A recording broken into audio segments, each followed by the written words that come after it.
Class 11th का हमारा जो अगला पोर्शन था आज हम उससे देखेंगे feature of characteristics of accounting. Accounting की कैरेक्टरिस्टिक्स क्या है, तो इसका पहला पॉइंट है identifying, measuring, recording, classifying, summarizing, analysing and interpreting and communicating. उसके बारे में देखेंगे। तो पॉइंट नंबर फर्स्ट आ रहा है आइडेंटिफाइंग।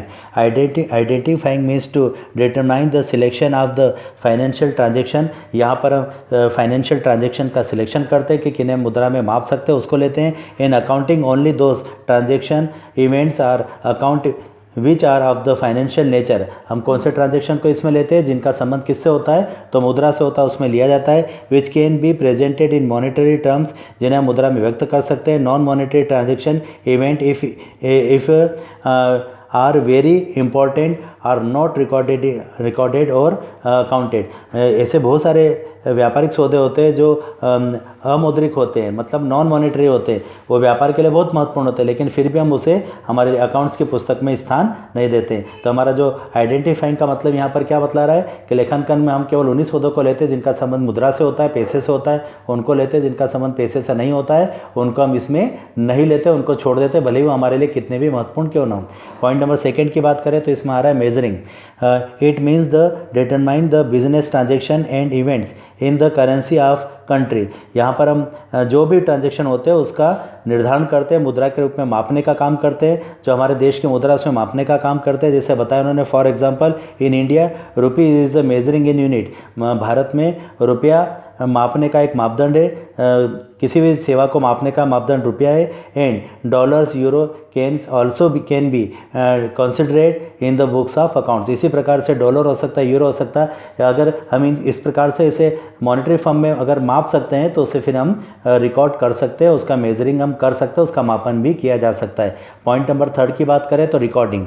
सबसे पहले हमने पहचानने का काम किया। सेकंड नंबर पर हम मेज़र कर रहे हैं कि क्या हम उसे मुद्रा में माप सकते हैं। जैसे भारत में रुपया चलता है, तो अगर कोई ट्रांजैक्शन मुद्रा में होता है, जैसे हमने 10,000 का माल खरीदा तो उसे हम मुद्रा में माप सकते हैं, तो उसे भी हम लेखांकन में लेते हैं। उसके बाद हम इसे रिकॉर्ड करते हैं, मतलब लिखते हैं। तो recording is done of events which have been identified and measured in term of money.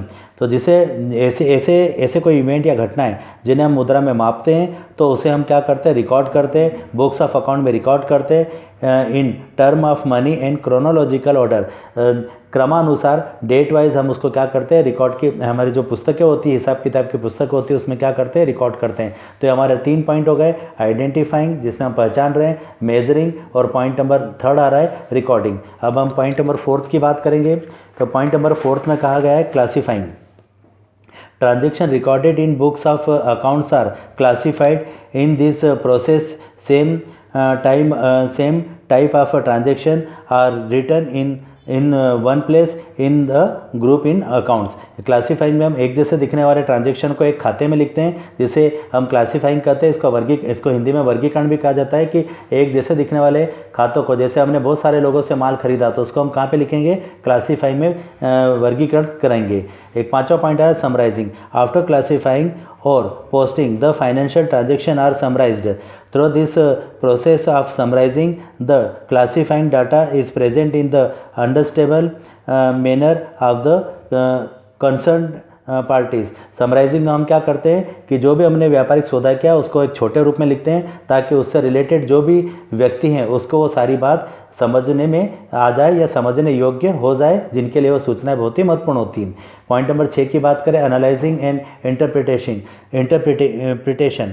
तो यहाँ पर बताया गया है कि in accounting financial result are analysed and interpreted so that the users of financial information can make meaningful judgement about the profitability and financial position of the business. यहाँ पर ये बताया गया है कि जो भी वित्तीय आंकड़े, इन सारी चीज़ों से हमने इकट्ठे किए, फाइनेंशियल ट्रांजैक्शन जो हमने इकट्ठा किया उसका हम क्या करते हैं, एनालिसिंग करते हैं। और एनालिसिंग करने के बाद ये जिनके लिए मीनिंगफुल होती है, जिनके लिए ये ज़्यादा उपयोगी सूचनाएं होती, उनको हम ये प्रदान कर देते हैं ताकि वो उनके व्यापार में फ़ायदेमंद हो सके। तो यहाँ पर एनालिसिंग और इंटरप्रिटेशन का काम किया जाता है। और लास्ट में हम इनमें सौंपते हैं जिनके लिए महत्वपूर्ण होती है, तो इसके बारे में बताया communication. Communication is the means of providing accounting information to internal और external users। जो यूज़र्स हैं चाहे वो इंटरनल हो सकते हैं या एक्सटर्नल हो सकते हैं, जिनके लिए अकाउंटिंग इन्फॉर्मेशन ज़्यादा महत्वपूर्ण है, हम उन्हें ये सौंपने का काम करते हैं ताकि वो अपना अकाउंटिंग का कार्य अच्छी तरीके से कर सके। तो यह हमारा 7 बिंदु में यह भाग भी पूर्ण होता है। ये वीडियो हमारा यहीं पर समाप्त होता है।